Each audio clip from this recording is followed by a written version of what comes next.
नमस्कार विद्यार्थी मित्रांनो, क्रिएटिव्ह मॅथ्स मराठी या आपल्या यूट्यूब चॅनलमध्ये तुमच्या सगळ्यांचं सहर्ष स्वागत आहे। आज आपण पाहणार आहोत इयत्ता 10वीचं राज्यशास्त्राचं तिसरं प्रकरण ज्याचं नाव आहे राजकीय पक्ष। या प्रकरणावर आज आपण चर्चा करणार आहोत। परंतु पुढे जाण्याच्या अगोदर जर तुम्ही आपला चॅनल अजूनपर्यंत सबस्क्राइब केला नसेल तर प्लीज आता सबस्क्राइब करा आणि त्या बाजूला असलेलं बेलचं बटन सुद्धा दाबा, म्हणजे जेणेकरून आम्ही अपलोड केलेल्या प्रत्येक नवीन व्हिडिओची नोटिफिकेशन सगळ्यात अगोदर तुमच्यापर्यंत पोहोचेल। आणखी या प्रकरणावर आधारित जर तुम्हाला नोट्स हवे असतील आणि या अगोदरची जी काही प्रकरणं आहेत त्यावर आधारित सुद्धा नोट्स पाहायचे असतील तर या व्हिडिओच्या खाली मी एक लिंक दिली, त्या लिंकवरती तुम्ही क्लिक करायचं आणि त्या लिंकवर क्लिक केल्यावर तुम्हाला या प्रकरणावर आधारित नोट्स पाहायला मिळतील। स्वाध्याय जो आहे यानंतरचा जो स्वाध्याय आहे या प्रकरणामध्ये शेवटचा, तो सगळा स्वाध्याय तुम्हाला हवा असेल तर या व्हिडिओच्या खाली डिस्क्रिप्शनमध्ये दिलेल्या लिंकवर जाऊन तुम्ही पहिल्या, दुसऱ्या, तिसऱ्या तीनही प्रकरणांचा स्वाध्याय आणि नोट्स पाहू शकता। ओके, तर वळूयात आपण आपल्या या प्रकरणाकडे। राजकीय पक्ष बघा, राजकीय पक्ष म्हणजे तुम्ही हा शब्द ऐकलेला आहे। राजकीय पक्ष आपले आहेत, आजूबाजूला बरेचसे राजकीय पक्ष तुम्हाला पाहायला मिळतात, जवळपास भरपूर आहेत महाराष्ट्रामध्ये आणि संपूर्ण देशात। यामध्ये काय होतं बघा, इथे दिले की बाबा मागील पाठामध्ये मागचा जो काही आपला धडा होता त्यामध्ये आपण काय केलं की संविधानाची वाटचाल आणि निवडणूक प्रक्रियेचं स्वरूप, बाबा संविधानाची वाटचाल आपल्या कशी राहिली आणि निवडणूक प्रक्रियेचं नेमकं स्वरूप कसं असतं ते आपण समजून घेतलेलं आहे। यामध्ये सामान्य जनता असेल, लोकशाही, प्रतिनिधित्व आणि निवडणुका या सर्वांना जोडणारा सर्वात महत्त्वाचा दुवा म्हणजे राजकीय पक्ष। बघा मित्रांनो, एक गोष्ट लक्षात घ्या की सामान्य जनता आहे, लोकशाही आहे आणि प्रतिनिधित्व आणि निवडणुका आहे, या सर्वांना जोडणारा सगळ्यात महत्त्वाचा दुवा म्हणजे राजकीय पक्ष। कारण निवडणूक लढवण्यामध्ये राजकीय पक्षाचाच सगळ्यात मोठा वाटा असतो। आपण राजकारणाविषयी जे ऐकतो अथवा वाचतो ते बरेचसे पक्षांशी संबंधित असते।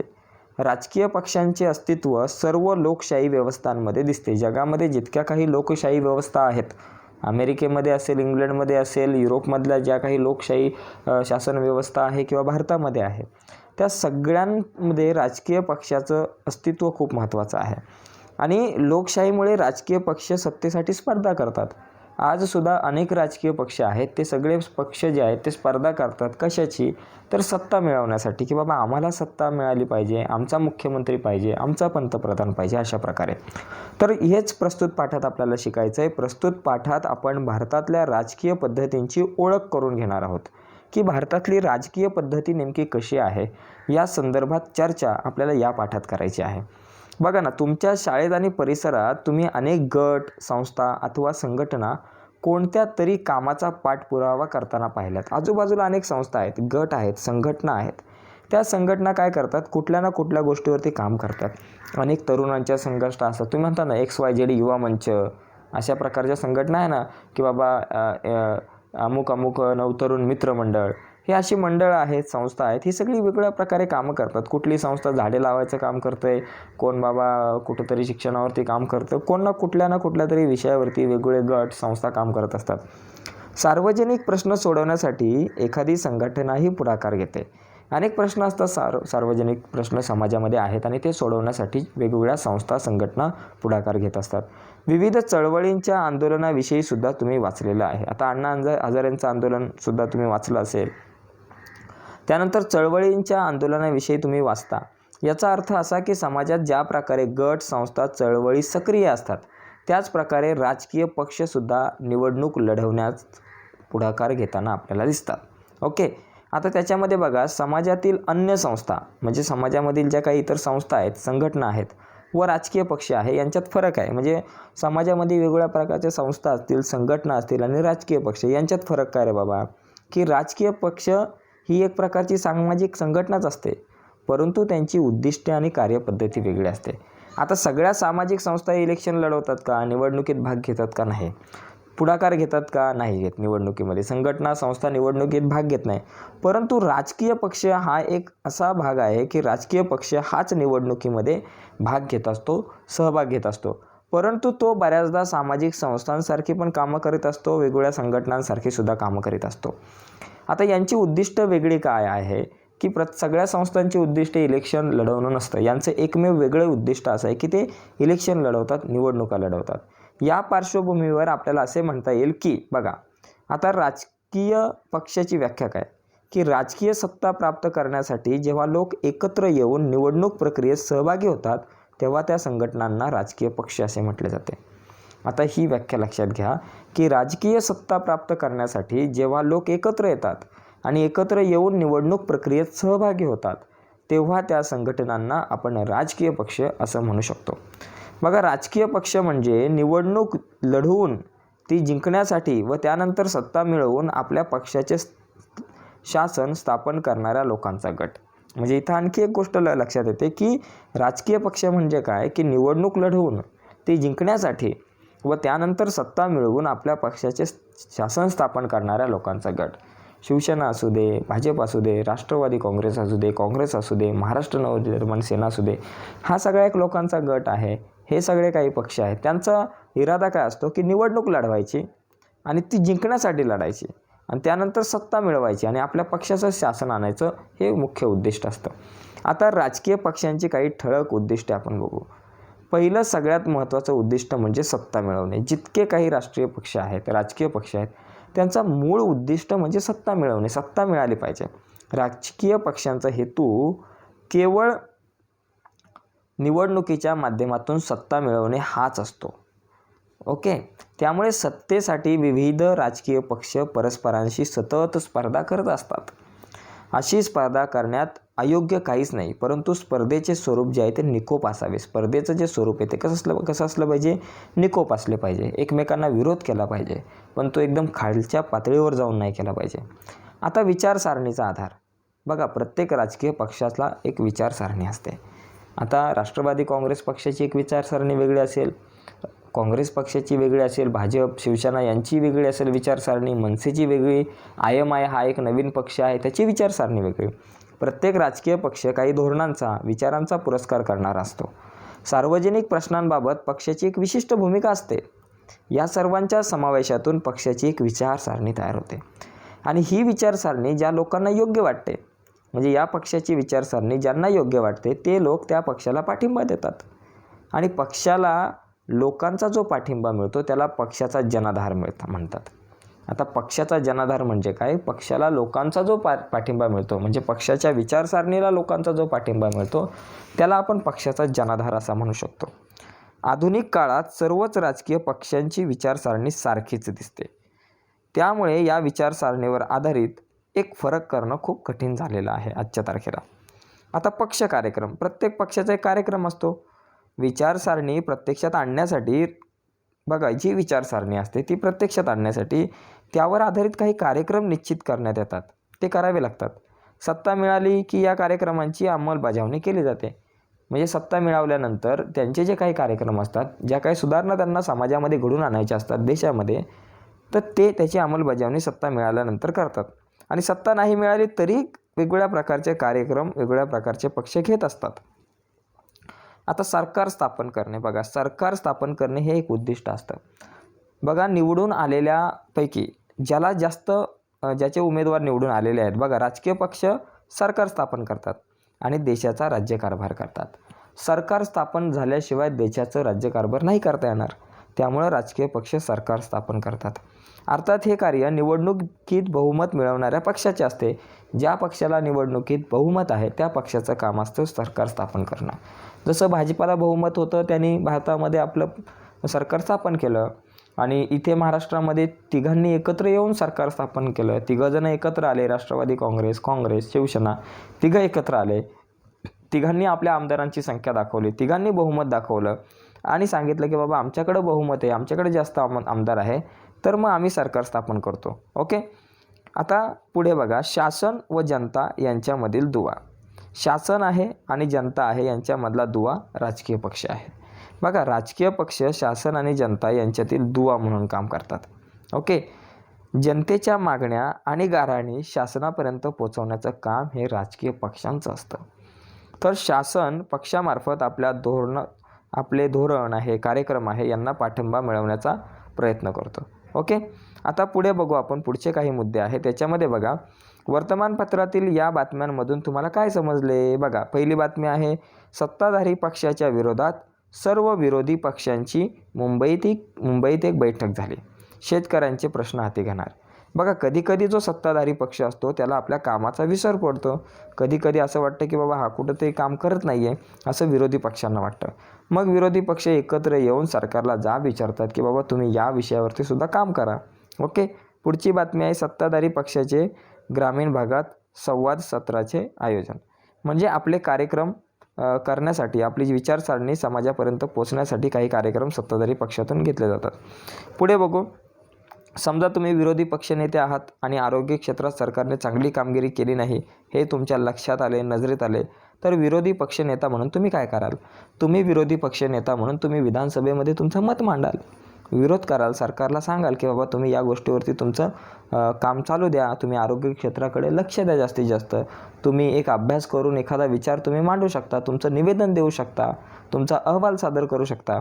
तरी मान्य नाही झालं तर सगळ्यात मोठी गोष्ट तुम्ही उपोषण करू शकता. या गोष्टीसुद्धा केल्या जातात बरं का. आता बघा हे विचार करा, लिहा, इथे नको, आता आपण पुढे जाऊयात. बघा पुढचा मुद्दा काय आहे बाबा इथे की भारतातील पक्ष पद्धतीचे बदलते स्वरूप. बघा भारतामध्ये पक्ष पद्धतीचं स्वरूप खूप बदलत चाललेलं आहे. बघा पूर्वीच्या काळामध्ये कसं होतं, स्वातंत्र्योत्तर काळात काँग्रेस हा एक प्रबळ पक्ष होता. सुरुवातीला जेव्हा भारत स्वतंत्र झाल्यानंतर सगळ्यात मोठा पक्ष कुठला तर काँग्रेस. काही अपवाद वगळता केंद्र व राज्य पातळीवर या पक्षाला बहुमत. सर्व राज्यामध्ये काँग्रेस होतं. बऱ्यापैकी जास्तीत जास्त राज्यामध्ये काँग्रेसचं सरकार, जास्तीत जास्त देशामध्ये तर काँग्रेसचं सरकार होतं. भारतातील राजकारणावर या पक्षाची पकड होती खूप मोठ्या प्रमाणात. म्हणून या काळातील पक्ष पद्धतीचे वर्णन एक प्रबळ पक्ष असं केलं जातं. म्हणजे एकच पक्ष प्रबळ आहे, बाकी कुठलाच पक्ष प्रबळ नाही, अशा प्रकारचं वर्णन या पक्ष पद्धतीचं आपण करू शकतो. पुढे काय झालं बघा, 1977मध्ये अशी एक घटना घडली की या प्रबळ पक्ष पद्धतीला आव्हान दिलं गेलं. हे आव्हान काँग्रेसोत्तर पक्षांनी एकत्र येऊन दिले. म्हणजे इतर काँग्रेसोत्तर पक्ष आहे, काँग्रेसच्या विरोधात, म्हणजे काँग्रेस सोडून इतर काही पक्ष आहेत, ते एकत्र आले आणि त्यांनी विरोध केला. आणि पुढे 1889च्या लोकसभा निवडणुकीनंतर राजकारणात एकाच पक्षाचे वर्चस्व असणे ही बाब संपुष्टात आली. त्याचप्रमाणे आता यावर्षीची जी काही महाराष्ट्राची निवडणूक झाली त्याच्यामध्ये जे काही सत्ता आहे ती 3 पक्षांची मिळून सत्ता आहे. त्याच्यामुळे इथं आता एक प्रबळ पक्ष ही सिच्युएशन महाराष्ट्रात किंवा आपल्या देशामध्ये राहिली नाही. पुढे बघा मुद्दा असा आहे की अनेक पक्ष एकत्र येऊन आघाडीचे शासन आता तयार करतायत. ओके. आघाडीचे शासन तयार करण्यास सुरुवात केलेली आहे. आघाडी सरकार स्थापन करण्याचे प्रयोग भारतीय जनता पक्ष व काँग्रेस या दोन्ही पक्षांनी केले. बघा या अगोदर आत्ता यावर्षी भाजप आहे या 5 वर्षांसाठी, त्याच्या अगोदरच्या 5 वर्षांसाठी भाजप होतं. पण त्या अगोदरची जी काही 5 वर्ष 10 वर्ष होती तेव्हा राष्ट्रवादी, काँग्रेस असे अनेक काही पक्ष मिळून सरकार होतं NDAचं. आघाडी शासनातून अस्थिरता निर्माण होते. हा समाज आपल्या देशातील पक्ष पद्धतीने खोटा ठरवला की बाबा आघाडी शासनामधून अस्थिरता निर्माण होते, स्थिर सरकार नाही स्थापन करता येत. तर हा जो आहे ना मुद्दा तो खोटा ठरवलेला आहे. जसं भाजपाने अटल बिहारी वाजपेयी यांच्या काळामध्ये जे काही सरकार स्थापन झालं होतं ते शिवसेना, भाजप असे अनेक पक्ष एकत्र येऊन त्यांनी स्थापन केलं होतं. त्यामुळे तिथं अस्थिरता नाही निर्माण झाली. तिथे एक पक्ष नव्हता, अनेक पक्ष होते, पण तिथं अस्थिरता नाही. ते टिकलं, 5 वर्ष टिकलं अटल बिहारी वाजपेयी यांचं सरकार 99 ते 2003च्या दरम्यान. आणि आत्तासुद्धा महाराष्ट्रामध्ये जे काही सरकार आहे, काँग्रेस आहे, राष्ट्रवादी काँग्रेस आणि शिवसेना या तिघांनी मिळून बनवलेलं आहे. ते अजूनपर्यंत स्थिर आहे आणि अजूनपर्यंत या सरकारला कुठल्याही प्रकारचा धक्का नाही लागलेला. ओके. तर आत्ता भारताच्या आपल्या ज्या काही राजकारणामध्ये आघाडीचे शासन ही बाब आता भारताच्या राजकीय व्यवस्थेमध्ये स्थिरावलेली आहे बऱ्यापैकी. ओके. बघा एकाच राजकीय पक्षाच्या हाती सत्ता दीर्घकाळ असल्यास व अन्य कोणतेच पक्ष राजकारणात प्रभावी नसल्यास अशा पक्षपद्धतीला एक पक्षपद्धती असे म्हणतात. हे आपण बघितलं आहे मगाशीच. आणि राजकारणात दोन बघा काही ठिकाणी आहे ना, अमेरिका वगैरे सारख्या किंवा युरोपामधल्या काही देशांमध्ये राजकारणात 2 राजकीय पक्ष प्रभावी असतात. एक हुजूर एक मजूर अशा प्रकारे काही पक्ष आहेत युरोपामध्ये. आणि आलटून पालटून या 2 राजकीय पक्षांच्या हातीच सत्ता येते. अशा पद्धतीला द्विपक्ष पद्धती म्हणतात. आणि आपल्या भारतामध्ये सध्या बऱ्यापैकी बहुपक्ष पद्धती आहे. कारण अनेक राजकीय पक्ष सत्तेच्या स्पर्धेत असतात आणि सर्वांचा कमी अधिक प्रमाणात राजकीय प्रभाव असतो. आणि अशी जी पद्धती आहे तिला बहुपक्ष पद्धती म्हणतात. ओके. आता बघा इथं आपल्याकडे 2 आघाड्या आहे. राष्ट्रीय लोकशाही आघाडी म्हणजे NDA जी भाजप, शिवसेना इतर काही पक्षांनी मिळून निर्माण केलेली आहे. आणि UPA म्हणजे काय, संयुक्त पुरोगामी आघाडी जी काँग्रेसने निर्माण केली होती. आता बघा हे सुद्धा जाणून घेणं गरजेचं आहे. 2 प्रकारचे पक्ष आहे. एक राष्ट्रीय पक्ष म्हणजे देश पातळीवरती असतात आणि प्रादेशिक पक्ष म्हणजे जे राज्य पातळीवरती एका ठराविक प्रदेशापुरते मर्यादित असतात. आता राष्ट्रीय पक्ष नेमकं कोणाला म्हणता येऊ शकतो बघा. अट आहे राष्ट्रीय पक्षासाठी. सगळेच पक्ष राष्ट्रीय पक्ष नाही होऊ शकत. बघा 4 किंवा अधिक राज्यांमध्ये लोकसभा किंवा विधानसभेच्या मागील निवडणुकीत 6% वैध मते मिळवणे आवश्यक आहे. म्हणजे 4पेक्षा अधिक राज्यांमध्ये प्रभाव पाहिजे त्या पक्षाचा आणि 6% मतं तरी मिळाली पाहिजे.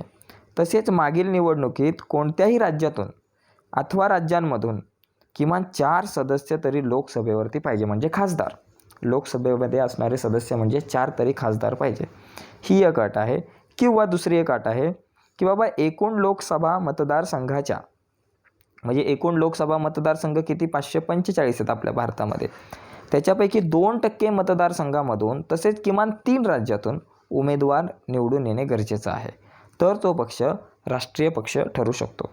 आता प्रादेशिक पक्षांसाठी किंवा राज्य पातळीवर जे पक्ष असतात, आता राष्ट्रीय पक्ष कुठले की आपल्याकडे असणारा भाजप राष्ट्रीय पक्ष आहे किंवा काँग्रेस राष्ट्रीय पक्ष आहे की ज्यांचे संपूर्ण देशामधल्या अनेक राज्यांमध्ये त्यांचे खासदार आहेत. आता प्रादेशिक म्हणजे काय, शिवसेना असेल, मनसे असेल, हे प्रादेशिक पक्ष आहे की ते बाबा एका राज्यापुरते मर्यादित आहेत. आता याच्यामध्ये बघा लोकसभा किंवा विधानसभेच्या मागील निवडणुकीत किमान 6% मते मिळणे किंवा किमान 2 सदस्य विधानसभेवर निवडून येणे आवश्यक आहे. 2 सदस्य विधानसभेवर म्हणजे 2 आमदार 2 तरी आमदार निवडून आले पाहिजे असं आहे एक अट. आणि दुसरी अट काय, किंवा विधानसभेच्या एकूण सदस्य संख्येच्या किमान 3% जागा किंवा किमान 3 जागा प्राप्त करणे गरजेचे आहे. 3% म्हणजे आपल्या सध्या 288 इतकी इतकी संख्या आपल्या महाराष्ट्राच्या विधानसभेची आहे. त्याच्यामधून 3% उमेदवार निवडून येणं गरजेचं आहे. तरच तो पक्ष प्रादेशिक म्हणजे त्या राज्य पातळीवरती त्याला मान्यता मिळते. ओके. आता भारतातील काही प्रमुख पक्ष बघा, हे माहिती आहेत तुम्हाला, सगळे पक्ष माहिती आहेत. काय पुस्तकाचा अभ्यास करण्यापेक्षा पेपर वाचला तर सगळ्या गोष्टी येतील. आता हा संदर्भ घेतलेला आहे बरं का, हा उगाच कुठूनही फेकून नाही टाकलेला, संदर्भ घेतलेला आहे, या संदर्भ दिलेला आहे. हा बघा, भारतीय काँग्रेस पक्ष हा सगळ्यात मोठा पक्ष होता एका काळामध्ये आणि आताही आहे बऱ्यापैकी. 1885 साली भारतीय राष्ट्रीय काँग्रेसची स्थापना झाली. ॲलन ह्यूम यांच्या नेतृत्वाखाली. डॉक्टर व्योमेशचंद्र बॅनर्जी हे पहिले अध्यक्ष होते राष्ट्रीय काँग्रेस पक्षाच्या पहिल्या अधिवेशनाचे. बघा स्थापनेच्या वेळी काँग्रेस ही सर्वसमावेशक स्वरूपाची राष्ट्रीय स्वातंत्र्यासाठी प्रयत्न करणारी एक चळवळ होती. बघा राष्ट्रीय काँग्रेस पक्ष म्हणजे एक चळवळ होती की देशाला स्वातंत्र्य मिळवून दिलं पाहिजे, देशातल्या अनेक समस्या सॉल्व झाल्या पाहिजे, समस्या ज्या आहेत त्या सगळ्या सुटल्या पाहिजेत, या अनुषंगाने ही चळवळ होती. परंतु नंतर तिला पक्षाचं स्थान प्राप्त झालं, त्यामुळे त्यात विविध विचारसरणीचे गट एकत्र आले होते. स्वातंत्र्योत्तर काळात काँग्रेस एक सर्वात प्रभावी पक्ष म्हणून आकारास आला. म्हणजे ज्यावेळेस भारत स्वतंत्र झाला त्यावेळेस हा एक मोठा प्रभावी पक्ष म्हणून उदयास आला. धर्मनिरपेक्षता, सर्वांगीण विकास, दुर्बल घटकांसाठी आणि अल्पसंख्याकांसाठी किंवा त्या वर्गांसाठी समान हक्क, व्यापक समाज कल्याण हे या पक्षाचे सुरुवातीपासूनचे धोरण होते. त्यानुसार या पक्षाने अनेक कार्यक्रमसुद्धा राबवले.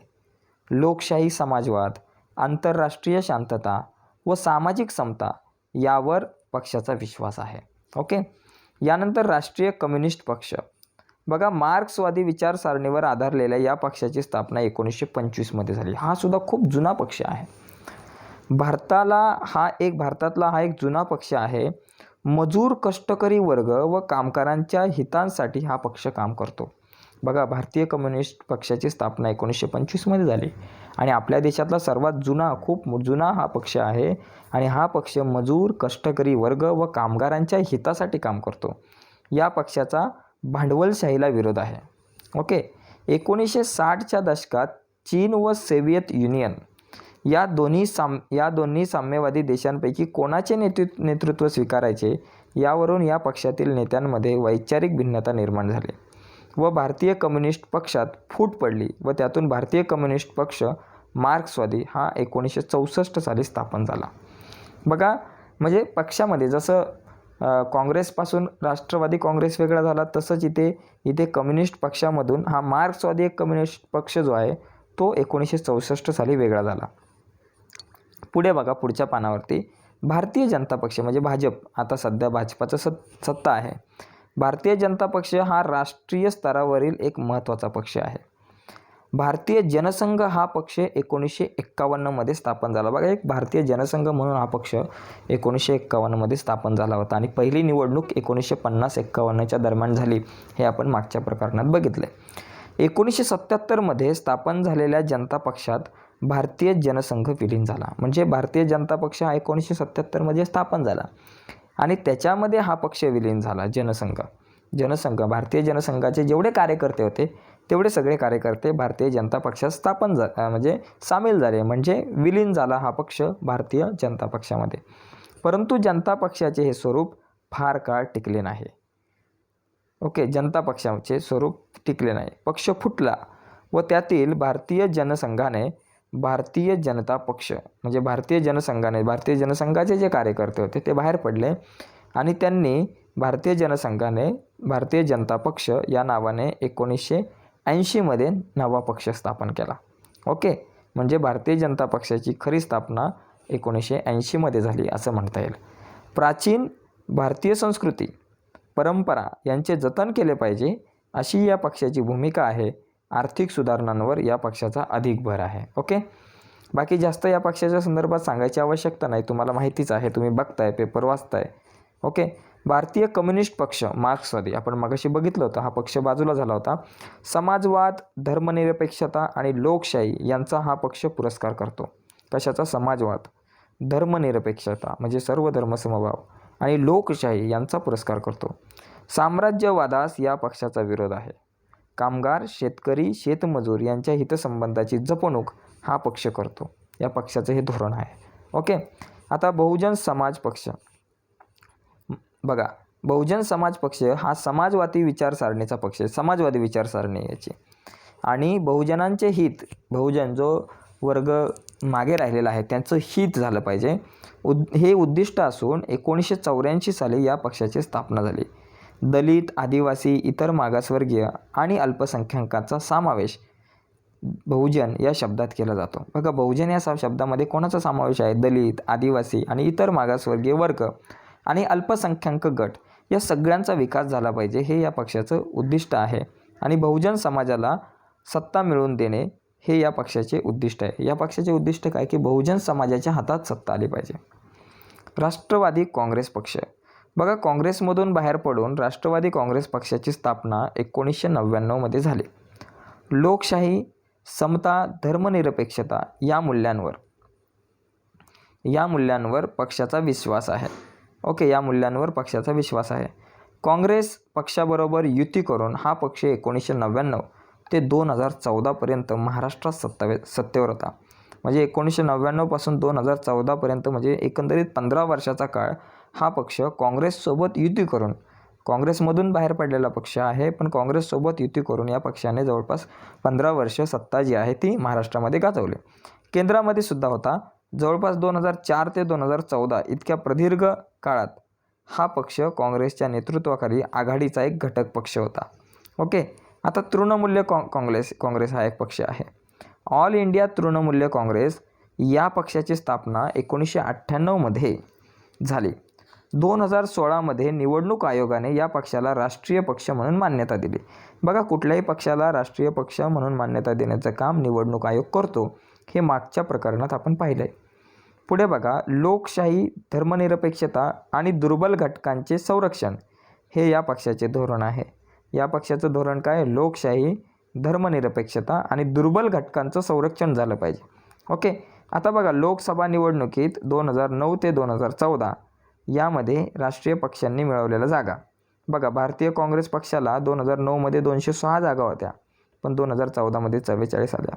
कम्युनिस्ट पक्षाला 4 होत्या, 1 जागा राहिली.